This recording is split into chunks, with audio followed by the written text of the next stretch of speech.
hablando de estos procesos de desinformación y de la necesidad de generar nuevas redes, cuando entrevistás a Gaitán, ella habla muy bien de esto y dice que en realidad no nos hemos dado cuenta del poder que existe hoy a través de Internet. Sí.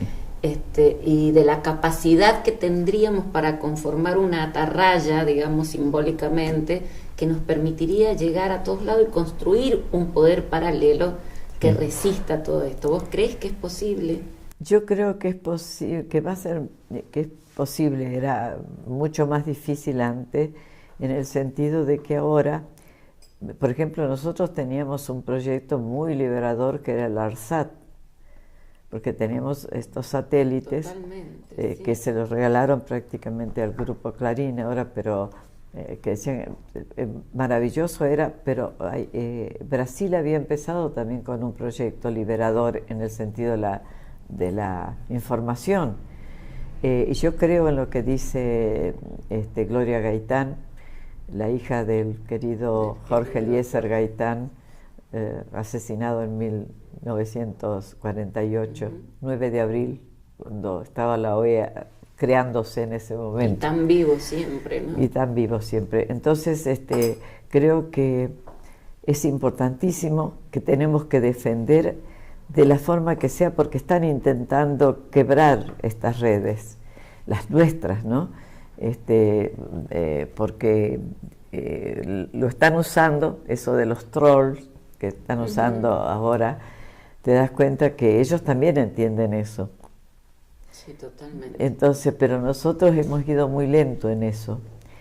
Lo que sí, el único peligro es que tenés que tener siempre alternativas, pero ahora se está produciendo porque, por ejemplo, ya ni Rusia, por ponerlo, ni China, ni algunos otros países, incluso la India, están empezando a tener sus propias formas de mantener redes sin que sean invadidas, ¿no? Claro. Desde Creo afuera. Que en esto, bueno, la gran esperanza son los jóvenes, ¿no? Porque nosotros todavía no dimensionamos la velocidad de esta revolución tecnológica. No la dimensionamos, pero si ahora te das cuenta que un chiquito de 6 años te da una clase casi de cómo te manejas en una computadora, te das cuenta no solo de la velocidad, sino que se perdieron muchas generaciones.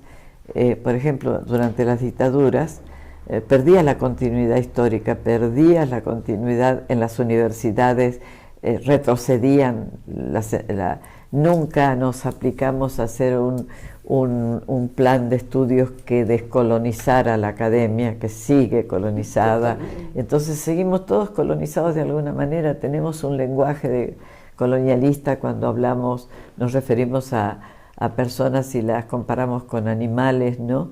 La bestialización del sujeto, como decía Frantz Fanon, es uno de los principios para ser colonizado. Sos colonizable cuando tenés estas características. Entonces, me parece que podemos avanzar muchísimo. Yo creo que en eso tenemos que todavía ser más creativos, porque yo siempre digo una cosa: América Latina es un continente de la imaginación. En este país fue vencido el neoliberalismo en las calles y en las carreteras por pueblos desesperados, con mucha imaginación, porque recurrían a la imaginación. La imaginación es lo único que no nos pueden vigilar, es lo único que no nos pueden acabar, es lo único con que podemos sorprender nosotros, porque ahí sí no hay ninguna información previa que te avise qué va a ser este enloquecido latinoamericano, imaginativo latinoamericano, y ahí está nuestra fuerza, en darle vuelo a la imaginación para la resistencia, porque lo que nosotros tenemos ahora, todo lo que está sucediendo es resistencia, y es bastante fuerte la resistencia. Ahora sí nos podemos dar cuenta de que aquello que parecía que terminando con el Mercosur, que terminando con esto otro, mataban todo, acá no se ha podido exterminar nada, porque Brasil nunca hubo las marchas que hay ahora en estos momentos, nunca hubo tal explosión popular, jamás, ni siquiera con el neoliberalismo. El resto de países, yo digo siempre, los presidentes que lograron llegar hasta la integración de la CELAC, la Comunidad Latinoamericana de Naciones y Caribeña de Naciones, los parieron los pueblos. Los parieron los pueblos que estaban en las calles. Los procesos históricos más importantes lo han parido los pueblos. Exactamente. ¿No? Esto es grandioso y las mujeres también. Ya vamos a llegar al tema de las mujeres, que lo quiero hablar con vos. Contame, Estela, vos tenés amistad, relaciones con gente muy interesante, gente destacada de Latinoamérica y del mundo, pero digamos, contame alguna anécdota, contame de Chávez, de Evo Morales, de Fidel. Sí, rápidamente, curiosamente, yo los conocí, tanto a Evo Morales lo conocí cuando era dirigente cocalero. Una vez que vino a Argentina, una cosa de movimientos sociales, hablé mucho con él y una anécdota bonita es que aquel momento en que estaba la reunión esta de Mar del Plata, que vino Bush, que a Bush en la cara le dijeron no, que eso es heroico, es un hito histórico. Sí, fue un hito histórico. Y entonces cuando fuimos al estadio de Mar del Plata, que se iba a hablar Chávez ahí,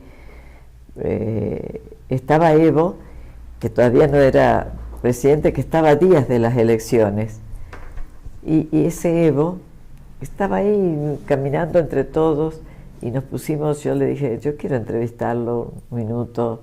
Dice, yo no quiero adelantar nada todavía, que sí, vamos bien, pero las cosas van a ser cuando ya se hagan las elecciones, porque él siempre fue de una gran humildad, pero andaba ahí perdido entre ese gran movimiento de gente que venía, seguridad, todo lo que estaban asegurando para el gran acto. Y nos sentamos en una mesita ahí a comer un sandwichito, de esos sandwichitos malísimos que hacen. Y con Evo comiendo y yo entrevistándolo, y yo decía, qué inmensa humildad la de este hombre. Entonces me decía, y todo el mundo, por ahí algunos periodistas lo veían, ¿no? ¿Qué le parece a usted? Todas las encuestas dan que gana, nunca se sabe. Siempre contestaba lo mismo, nunca se sabe. Yo, hasta que no veo las cosas, no las creo. Entonces hay que ser muy cuidadosos. ¿Sí? Y después verlo como presidente. Te cuento una anécdota para demostrarte qué clase de persona. Yo estaba haciendo un libro que se llama Evo en la mira, que lo hice en 2009-2010, y yo voy a Bolivia, no soporto la paz porque tengo presión muy baja. Claro, y siempre termino internada. Voy a La Paz y yo voy a cualquier lugar para que me termine internada. Y yo estaba internada y desesperada porque estábamos el libro terminado y quería cerrar con una entrevista a Evo, que yo ya le había hecho otras entrevistas, pero esta era para el libro. Y había entrevistado a García Linera y después me puse mal y ya no podía. ¿Crees? Yo le cuento a la gente, a las 6 de la mañana de un domingo en que yo tenía que viajar a la tarde de regreso de Cochabamba, de La Paz, digo, porque en Cochabamba puedo estar más o menos, pero en La Paz imposible. Estaba yo internada en una salita de un centro que habían hecho los cubanos que formaron varios hospitalitos allí en Bolivia. Cuando a las 6 de la mañana se aparece, yo desesperada le mando a decir, ¿cómo haremos para entrevistarlo? Porque yo sabía que él recién venía de un viaje y había salido al interior. Y estaba yo pensando, bueno, me voy sin la entrevista, ya llegué al último momento. 6 de la mañana se presenta Evo, con 2 guardaespaldas, por decir guardaespaldas, porque eran muy tranquilos para hacer guardaespaldas inclusive, para la entrevista. Fue tan que damos nosotros, con los médicos, las enfermeras, todo el mundo, y bueno, y que un cafecito, pero que se levanta a las 4 de la mañana, siempre ya a las 4 de la mañana empieza sus tareas presidenciales.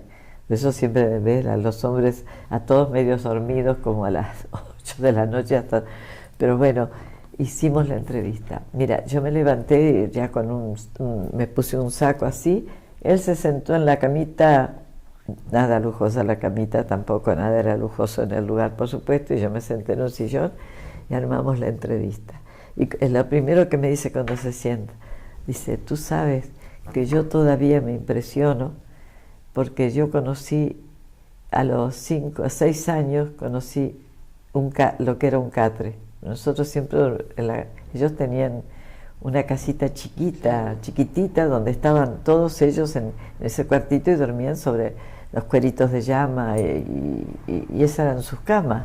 Entonces en Calilegua el padre lo había traído, venía la cosecha del azúcar y entonces ahí conoció, ahí empezó a contarme que se sentía muy mal porque como no hablaba aymara y no hablaba muy bien el español, los chicos le decían Evito, el tontito, Evito, el tontito, y que él sufría muchísimo y que sentía así, se sentía como discriminado y todo esto, pero él no sabía que eso era discriminación, decía, ¿por qué son tan malos?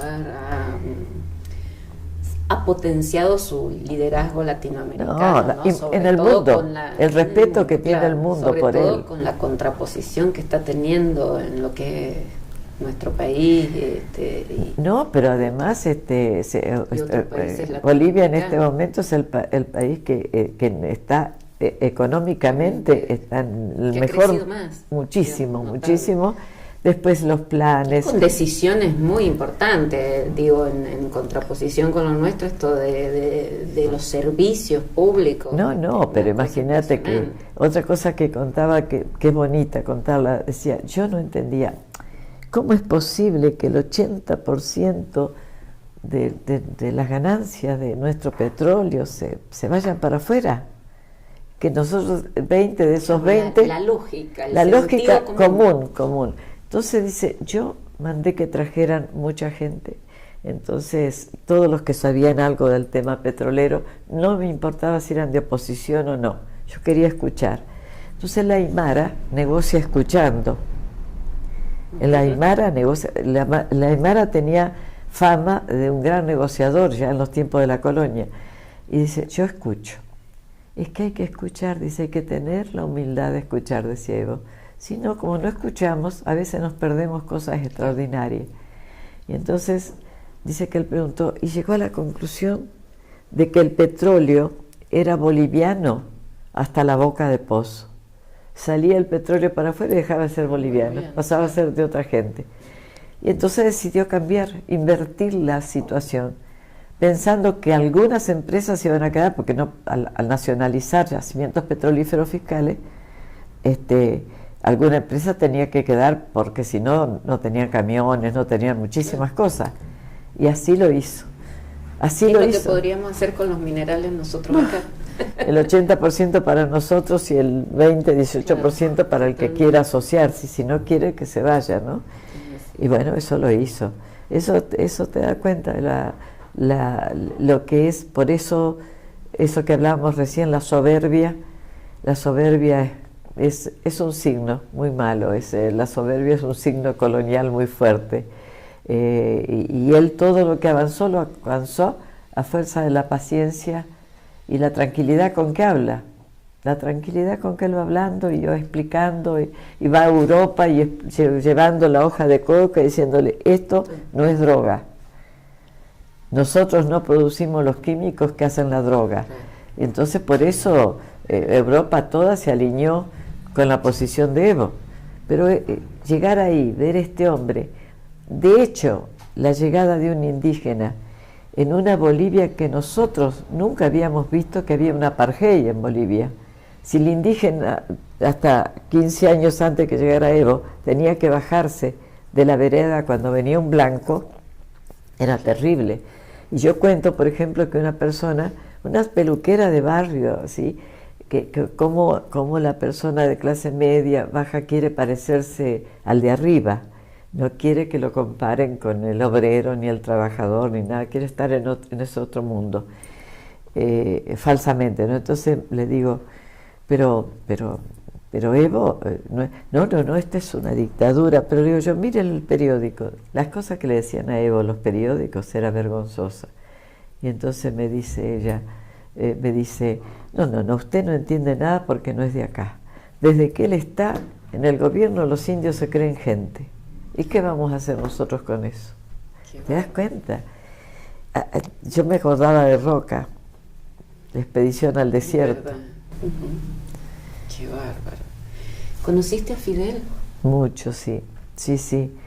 Tuve el gran honor o la gran felicidad de que, quizás porque a él le gusta, como yo soy muy directa cuando hablo y no me ando con muchas vueltas, entonces eso